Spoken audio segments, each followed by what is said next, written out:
সরকারি চাকরির প্রতিযোগিতামূলক পরীক্ষায় ইংরেজি সাহিত্য থেকে আসা প্রশ্নগুলো সাধারণত নির্দিষ্ট কিছু যুগজয়ী লেখক এবং তাদের অমর সৃষ্টিগুলোকে কেন্দ্র করে হয়ে থাকে। আপনার প্রস্তুতির সুবিধার্থে বারবার আসা 10টি অতি গুরুত্বপূর্ণ প্রশ্ন উত্তরসহ নিচে দেওয়া হল। 1.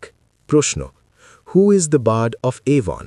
উত্তর, উইলিয়াম শেক্সপিয়ার।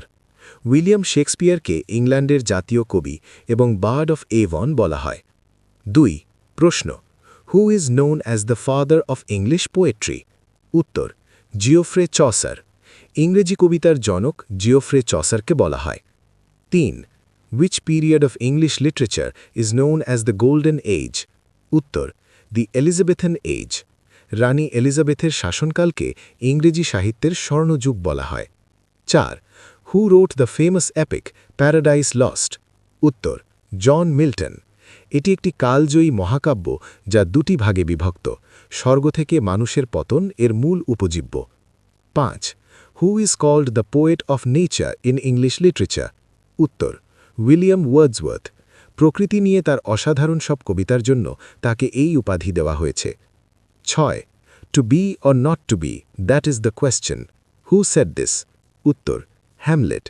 শেক্সপিয়ারের বিখ্যাত ট্র্যাজেডি হ্যামলেট নাটকের মূল চরিত্রের একটি বিখ্যাত সলিলোকুই বা স্বগতক দিয়ে এটি।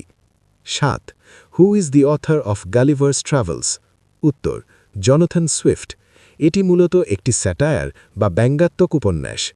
8. Who is known as the poet of beauty? উত্তর, জন কিটস। তার বিখ্যাত উক্তি হল, beauty is truth, truth beauty. 9. Who wrote the novel a tale of two cities? উত্তর, চার্লস ডিকেন্স। এই উপন্যাসে ফরাসি বিপ্লবের প্রেক্ষাপটে লন্ডন ও প্যারিস শহরের চিত্র তুলে ধরা হয়েছে। 10.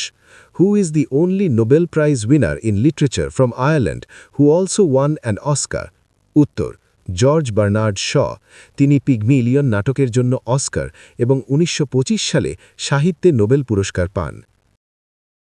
চাকরির পরীক্ষায় ভালো করতে হলে উইলিয়াম শেক্সপিয়ার, রোম্যান্টিক যুগের কবি ওয়ার্ডসওয়ার্থ, কিটস, শেলি এবং ভিক্টোরিয়ান যুগের লেখকদের ডিকেন্স, টেনিসন এর কাজগুলো একটু বেশি গুরুত্ব দিয়ে পড়বেন।